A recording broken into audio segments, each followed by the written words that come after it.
Welcome to Fourth and Pain, the only pro wrestling show to be hosted by an NFL player and a weight loss champion. That's Redskins defensive end Adam Carriker.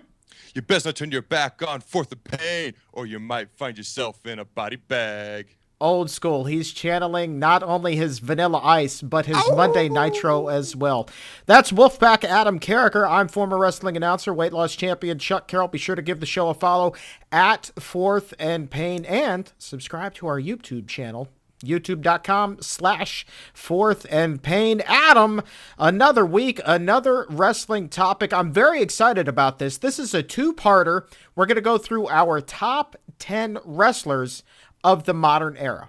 And so here's the caveat on this. I think, and tell me if you disagree, but I think as we do this, the criteria is guys that are currently wrestling on a day-to-day basis, which means no Rock, no Triple H, no Undertaker, guys that come in and come out all the time. We need guys that are on the road year-round. What do you think?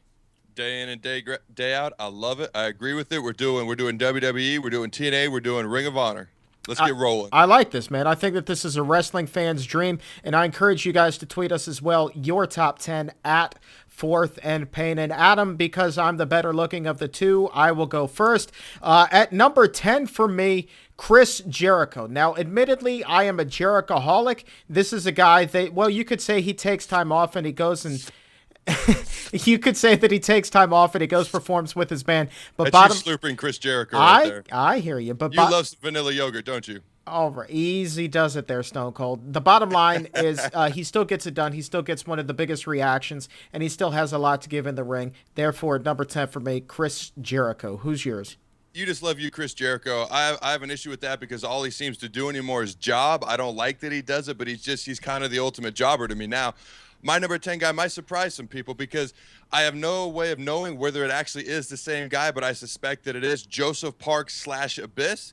To me, I have him on this list because they're completely opposite characters, couldn't be more different, and he pulls them both off so well, and I love that about him. Well, I think that you're crazy if you don't think that it's the same guy. I'm just saying. We don't know. We're just guessing. Yeah, that's my hunch. An educated guess. Number 9 for me, also a TNA guy, Bully Ray, their current champion. Love what they're doing with Aces and Eights. This is a guy I was a little bit skeptical on when they broke away from Team 3D, the Dudley Boys, but he is managing to get it done in a big way on the single circuit. You have him rated too low. I have him much higher on my list. At number 9, I have Kurt Angle. You could argue that he's been jobbing a lot lately, but the man has an Olympic gold medal. Nobody else in pro wrestling history ever has that. Kurt Angle. That's true. Number 8 for me, this is a guy that with a little bit more time and maybe a little bit more push would be higher up on my scale. But at number 8 for me, the Viper, Randy Orton. Everything you hear about this guy, tremendous upside. Already a multiple-time champion. Been a while since he's held the big belt, but I think it's only a matter of time at this point. Randy Orton is my number 8. My 8 and 7 were very tough. I had a hard time deciding which one to put over the other. My number 8 is Jeff Hardy, the charismatic enigma. I love Jeff. He gets a huge fan reaction every time. The only reason I put him behind my number 7 guy, who is Randy Orton, is because he does these amazing dives off of the top of everything under the sun, cages, announce tables, everything else, but I don't feel like he's great on the mic. And from what I understand, he's not always completely into wrestling. Randy Orton at number 7, who I had the opportunity to meet, third-generation superstar, does a great job. All he needs is a push. He gets one of the biggest reactions week after week when he comes out on Raw, and he hasn't even had a push in a long time.